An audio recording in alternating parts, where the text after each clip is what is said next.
Good morning students, this is your science class. कल हम लोगों ने केमिकल चेंजेस के बारे में पढ़ना शुरू किया था और थोड़ा सा क्या पढ़ा था हमने, रस्ट के बारे में पढ़ा था कि आयरन पे क्या होता है, रस्ट लग जाता है। ठीक है, चलो आज एक्टिविटी 6 देखते हैं हम लोग क्या है इसमें। Get a small piece of thin strip of ribbon of magnesium. अब ये रिबन ऑफ मैग्नीशियम क्या होता है, एक सब्सटेंस होता है मैग्नीशियम, उसका क्या होता है, इस तरह से होती है, रिबन सी होती है, एक पतली सी। ये तो शाइन कर रही है, ये नहीं है, ये तो जल रही है। ठीक है, एक इस तरह से होती है, जैसे रिबन होती है ना कपड़े की रिबन, इस तरह मैग्नीशियम की भी एक रिबन होती है। ठीक है, हमने उस रिबन को लेना है। Clean its tip with sand paper. अब उसको अच्छे से घिस लेना है, अच्छे से बिल्कुल क्लीन कर लेना है उसको।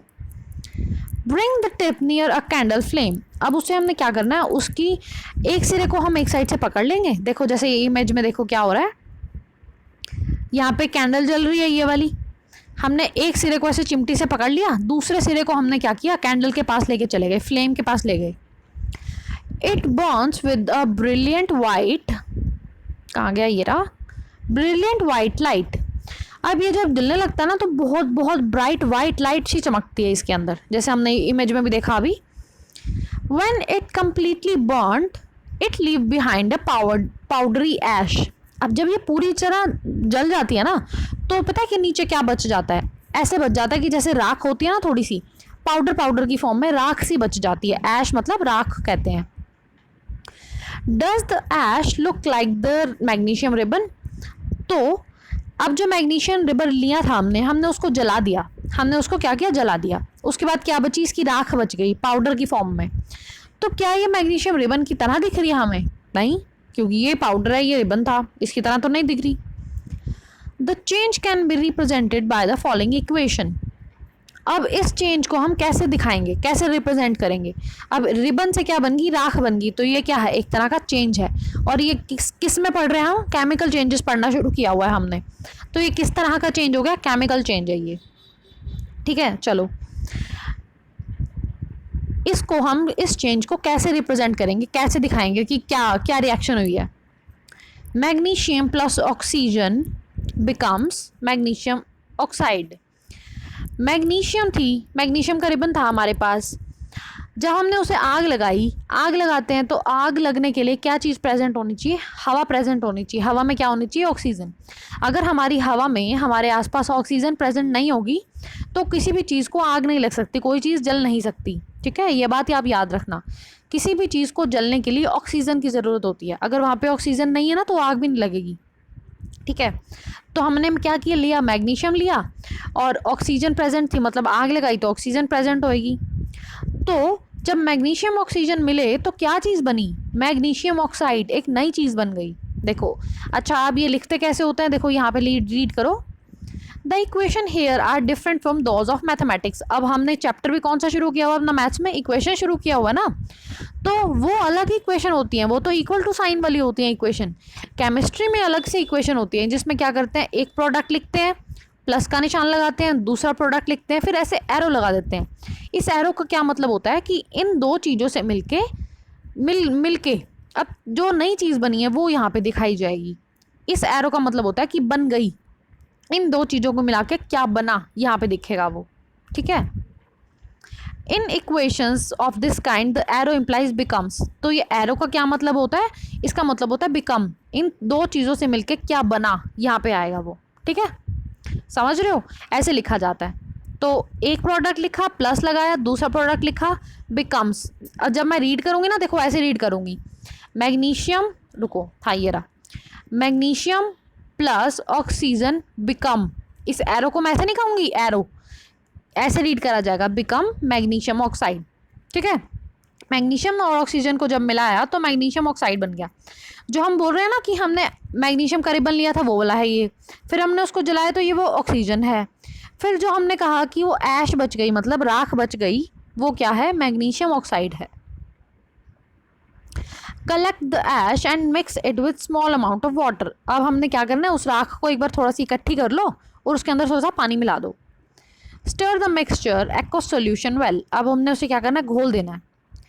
Test the mixture with red and blue litmus paper. अब ब्लू और रेड लिटमस पेपर, एसिड और बेस वाला चैप्टर आ गया, भूल तो नहीं गए ना।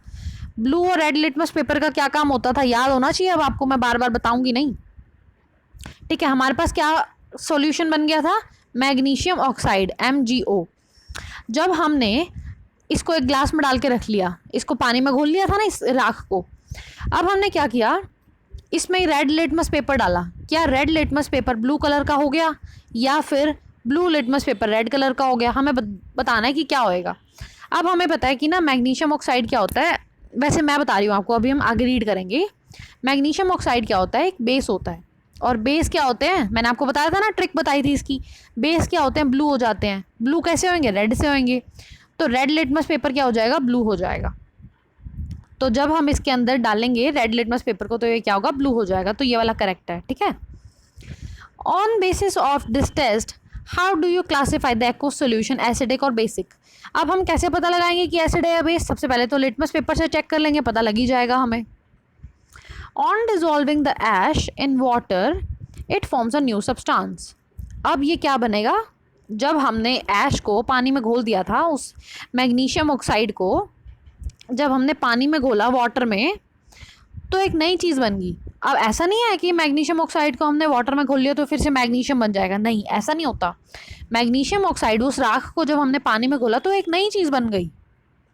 देखो वो नई चीज़ क्या बनी, magnesium oxide plus water becomes magnesium hydroxide. अब ये मैग्नीशियम हाइड्रोक्साइड बन जाएगा। अब हम बात करें ना MgO, वो MgO में चेक नहीं किया हमने किस में चेक किया था, MgOH में चेक किया था, क्योंकि हमने राख के अंदर पानी मिला के फिर रेड लिटमस पेपर डाला था ना उसके अंदर। तो MgOH जो होता है ना, वो होता है एक base.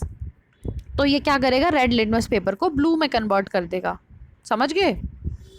As you have already learn in chapter 5 magnesium hydroxide is a base. तो हमने जो पिछले चैप्टर में पढ़ा था, जो हमने एसिड बेस वाला चैप्टर किया था, उसमें हमने देखा था कि जो मैग्नीशियम हाइड्रोक्साइड होता है ना, वो एक बेस होता है,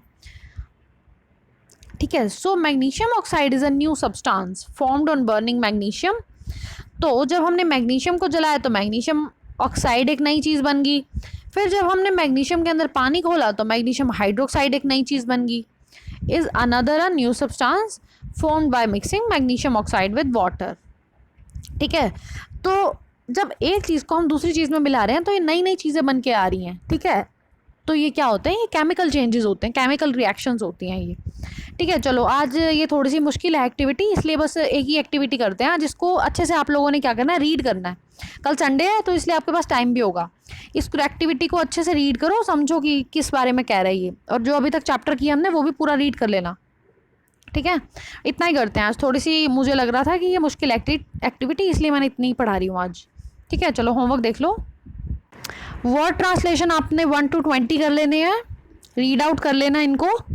और इम्पॉर्टेंट फैक्ट देखो, फर्स्ट फिजिकल चेंज के बारे में मैं आपको बता चुकी हूँ, और ये फिजिकल प्रॉपर्टी भी मैंने आपको बता दिया था।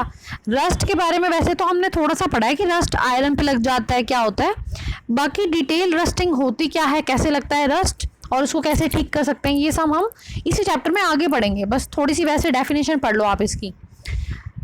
The process of acquiring brownish film by iron when kept in moist air is called rusting, ठीक है। तो ये आप 3 इंपॉर्टेंट फैक्ट्स लर्न कर लो, फर्स्ट, थर्ड और फोर्थ, ठीक है। आज इतना ही काम है आपका, बाकी फिर नेक्स्ट क्लास में करेंगे। Thank you.